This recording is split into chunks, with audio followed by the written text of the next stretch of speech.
Hi అండి. ఈ వీడియోలో నేను బ్లౌజ్ సైడ్ కుట్లు స్ట్రైట్‌గా రావాలంటే బ్లౌజ్‌ని మనం ఏ విధంగా కొలుచుకోవాలనేది ఈ వీడియోలో చెప్తాను. వీడియో అయితే ఎక్కడ స్కిప్ చేయకుండా చూడండి.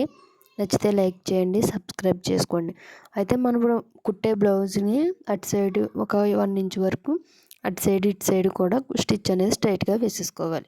వేసుకున్న తర్వాత మన ఆది బ్లౌజ్ తీసుకుని అటు సైడ్ ఉక్స్ పట్టీ దగ్గర నుంచి తాడు పట్టీ వరకు మనం లూజ్ ఎంత ఉన్నది మొత్తంగా కొలుచుకోవాలి. స్ట్రైట్‌గా గట్టిగా పట్టుకొని బిగ్గరగా కొలుచుకోవాలి. కొలుచుకుంటే మనకి ఎంత వచ్చింది, నాకైతే 30 ఇంచెస్ వచ్చింది ఆది బ్లౌజ్.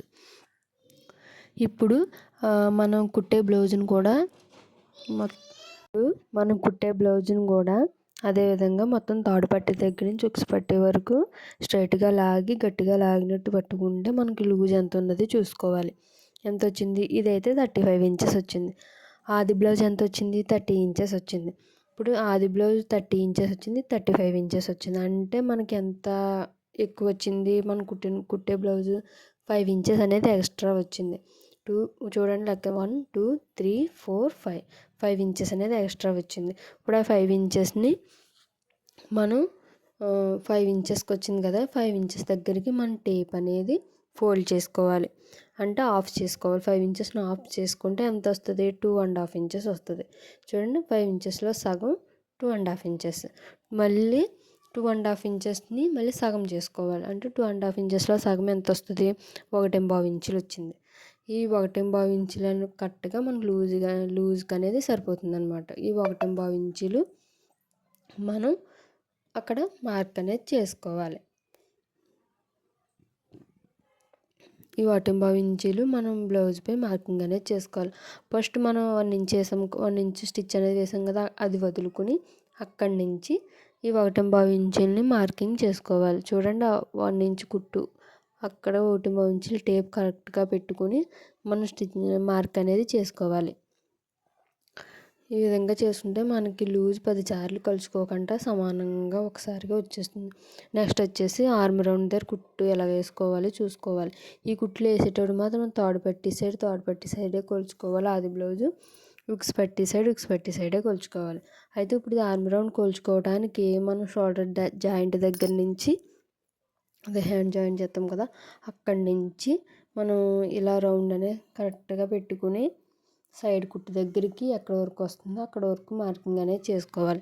ఆర్మ్ రౌండ్ దగ్గర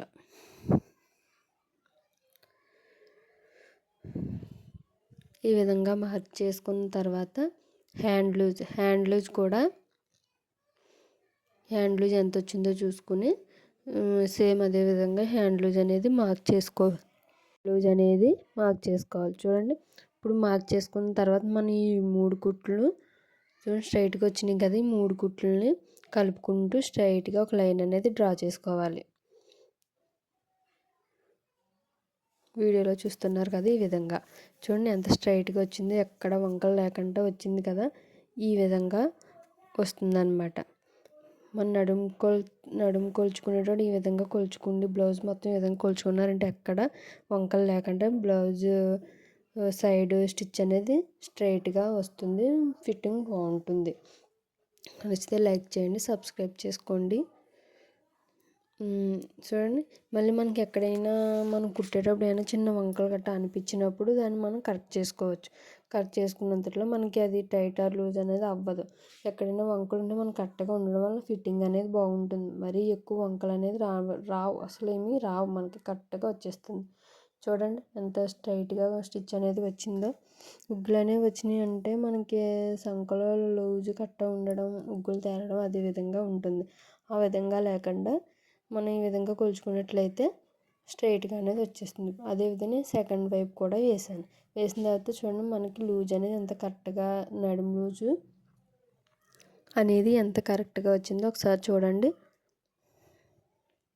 అదిగో మొత్తం కరెక్ట్గా వచ్చింది. మనం ఎక్కడ తక్కువ ఎక్కువ లేకుండా 10 సార్లు చూసుకొని పని లేకుండా కరెక్ట్గా అనేది వచ్చింది. అదేవిధంగా మన ఫ్రంట్ పార్ట్ లూజ్ కూడా మీకు చూపెడతాను, ఒకసారి చూడండి. మనం ఉక్స్ పట్టీ దగ్గర నుంచి ఈ విధంగా సంక జాయింట్ దగ్గర చూసుకుంటే చూడండి కరెక్ట్ కాదు, కుట్టు దగ్గరికి కరెక్ట్గా వచ్చింది. ఈ విధంగా వస్తుందన్నమాట. నచ్చితే లైక్ చేయండి, సబ్స్క్రైబ్ చేసుకోండి. బాయ్.